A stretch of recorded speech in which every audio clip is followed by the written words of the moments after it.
What's going on, guys? Sekapoko here, bringing you another 7 Deadly Sins Grand Cross video. For this, we'll be going over Coin Shop Bond, or the green nunchuck bond that just come to the game on the global version, and the other unit we'll be going over is green Lizhawk.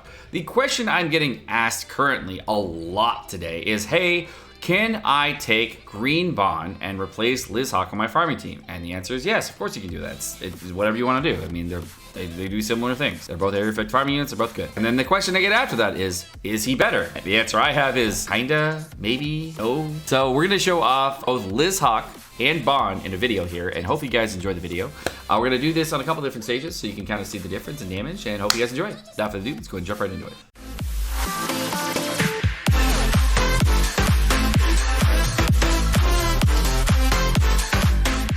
Alrighty, guys, so the first round of makeup, we're going to be doing this. I'm going to be going over the units real quick here.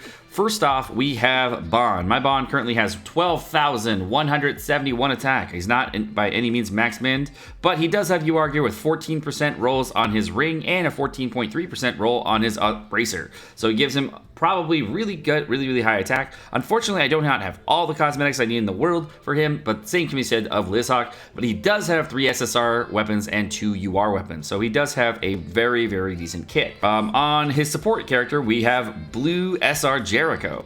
My Blue SR Jericho currently has about almost 11,000 attack. If you were using a green Jericho, you could probably get to 12,000 attack, giving him another 100 attack or so. So, I mean, I potentially get a little bit more attack out of this, but my Jericho also has UR gear, but I don't have my other Jericho at max ultimate.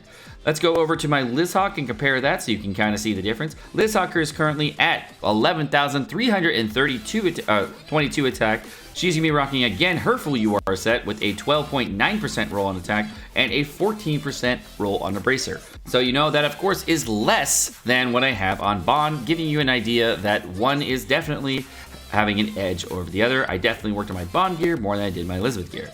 On the subset, of course, we have Meliodas, who has a little bit more stats here. That'll give me a little bit more even. So my Meliodas is providing right here about, he has a 11,830 something attack, and that's about she's going to give it to her. So you guys just skip over that, but he's running UR gear as well. And let's go ahead and take off this food here. My support characters right now are going to be, first, on the first run, we have God Alioni. And Alioni, if you did not know, is going to give 10% attack skills to all green units. That means that everybody in the field is getting 10% attack, 10% pierce rate, 10% crit chance, and 10% critical damage. And the other support unit we're going to be using right now for the first test is going to be Death Pierce. And Death Pierce is going to be really cool because he's going to actually reduce the critical defense and critical defense resistance of all enemies on the field by 30%, making it so when I crit, I'm going to crit more often and crit harder. So I don't really need to worry about those two units because I'm really just worried about the 1-star abilities on the Lizhawk and the Bond. So let's go into the test. So first we're going to be fighting on the stage 1 boss fight stage. And of course we can make Lizhawk do more damage and other things and try to screw around, but we're trying to make this semi-global friendly, and of course we'll do it global friendly too. So the first thing I'm going to do is I'm just going to do a raw Lizhawk attack. That way I'm not affected by the Bond snatch before I do the attack. Then we'll do a Bond snatch, and then following that we'll do a Bond attack. So let's see how much damage the Lizhawk does by herself. She does 119,000 damage. The Bond will throw up a snatch, and then when he does his attack, he does 142,000. But Bond had to do 2 abilities to get to that point, so is that really a fair test? Well, let's go find out some more. Okay, now we're gonna do the second test. In the second test, we are actually gonna use 2 abilities for Lizhawk and only use 1 ability for Bond. So I'm gonna go ahead and I'm gonna start this off with, oh fuck me, really? We're gonna go ahead and do this. I'm gonna go ahead and do this, and then finish off with that. I think that's the only way I can do this. So I'll start it off with 120,000 for the Bond. The Lizhawk's coming out with 117,000, the same amount of ability damage. And of course, in the final hit, boom, another 31,000. So Lizhawk using 2 abilities, using her debuff skill and her attack skill, did 150,000, whereas Bond, using 2 abilities, only did 140,000. His first ability, without any snatch, did 120,000, so you can kind of see the difference in power is about the same between Bond and Lizhawk without a snatch. They have very similar attack values and power when using on an area effect damage fight, so you can kind of see where they would be. Of course, if you ramp the damage, it can be very different, so we'll have to see in further tests. All right, and the next unit we're gonna bring out to this test is gonna be Blue Lilia. Blue Lilia is gonna really show you the power and difference of everybody in the field. Blue Lilia is a character that is going to have the passive ability that's going to translate 50% of her pierce rate, and she's going to give it to everybody on your team. Whatever half of her pierce rate is, that's going to be transferred to her team. Currently, I am at 111% pierce rate on my Lilia because I went for pierce rate rolls, found all the pierce rate weapons and all that stuff, and gave my green, sorry, blue Lilia as much pierce as I possibly could for this possible test and for farming because it just makes sense. So that means she's providing an extra 55.5% or so to everybody on my team in pierce rate. And now we're going to show off the max plus potential damage that we can see from a blue Lizhawk on turn 1. So I'm going to go ahead and, on a green Lizhawk. So I'm going to go ahead and snatch with Bon. I'm going to go ahead and use a sweep attack. And then we're going to just do the same thing with a pierce ability. So I'm going to go ahead and use Bon here. There's a snatch from Bon. Bon's going to do his 140,000 damage, 160 actually from Lilia. Thanks for the damage. And now we see, oh look, Liz starts out scaling him. Wow, 176,000 from her one ability versus Bon using 2 abilities and getting up to 160,000. Are we saying that Bon is better, or are we saying that Lizhawk is better for farming? Well, obviously Lizhawk does more damage. Really, it's really up to you and what kind of rolls you're gonna get, all the snatches you get, all that stuff. Honestly, I could probably get even higher damage on my Lizhawk if I actually had the same rolls as Bon, or if I went with pierce rate rolls. So I'm not really saying that Bon is a bad character. I'm saying that Lizhawk does more damage. That's it. She just does more damage. Is that better? No. Okay, Sekapoko. So now that we know that Lizhawk does more damage, why do players prefer using Coinshop Bon to Green Liz? Well, that's actually super simple. We go to Green Liz and we open her substats. The first thing that we can see is that her resistance rate is at 24%.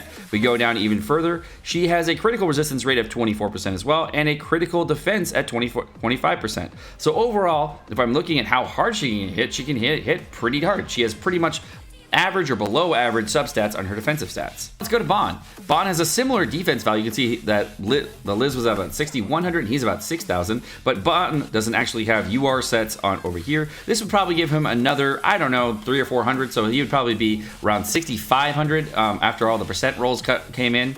That's where Bon would probably be at. I think I've seen 7K Bons. I really don't know because I've like gone main max on him. But if we go to his substats, he actually has 37% resistance rate, 35% crit resistance rate, and 35 crit defense. So is Bon better? Well, Bon also has this other stat on the bottom, which is very important for his kit, which is 17% lifesteal. So in PvP content, Bon is actually better because he's going to have more sustain, provide a snatch ability that's going to lower everybody's attack and defense on the enemy team, and do more damage. So in PvP content, Bon is definitely 100% better. He's tankier, life steals more, and does more damage because he can survive longer. If we look at PvE content and we're looking at future content going forward, Liz is going to do more damage because she can actually outstrip him in a lot of ways. You can actually get more damage on Green Lizhawk by a lot than Bon by going more pierce rate on your rolls. But that's really not a good effective way of building out the Green Liz because there's other gear sets that you could, with your Green Liz, you're going to be using that same gear set on your normal Green Liz and other characters. So that's really not a viable build to put for your Green Liz or Green Lizhawk. So overall, Coinshop Bon is a definitely better unit for PvP, but Lizhawk is a better farmer. Alright, for the final test, we're going to be using Green Helbram, and Green Helbram is going to provide 15% attack skills buff to both characters on the field, giving them 15% attack, 15% crit chance, 15% critical damage, and of course, for Lizhawk and Bon, 15% pierce rate. It's going to affect Lizhawk, of course, more than Bon, so we're going to see how the damage really rolls out between them. So for this test, I'm not going to be able to show off the Bon with Snatch. I'm only going to be able to show off Bon with his normal attack. So I'm going to go ahead and use a normal attack with Bon, and then I'm going to go ahead and use my Lizhawk attack so we can actually see the damage. So you can see the damage on both turns. There's 150,000 there from Bon, and then 145,000 from Lizhawk. So you can kind of see that Bon is actually going to scale a little bit better with buffs than Lizhawk. So if you were using a Helbram team right now, you're actually going to see that. So why do people say that Bon is better than Lizhawk? Well, in PvP content and scaling and all those things, Bon is actually better because the way pierce rate works is actually not going to scale as well through buffs as it is through other things. And last, of course, because I know you guys want to see it, we're going to go ahead and use a buff first, and then we're going to go ahead and use a snatch on Bon, and then finally use his attack. And that will give you the max damage on turn 1 that we can see from a Bon from his 1-star attack. Boom, boom, 148,000. Literally no difference from the first time. What's really weird is that his scaling is not as good as you would think. It's super good if you crit, but if you crit, and that's really where he sees his big potential. Bon is really kind of inconsistent because Bon will get really good damage off of crits, but not as much damage off other things, which is really unfortunate. I really hope he... I really wish he had a little bit different damage there. Alright guys, well I hope this short videos helped you guys understand what the difference is between Lizhawk and Bon, so you guys can make a decision on your farming team and try to figure everything out.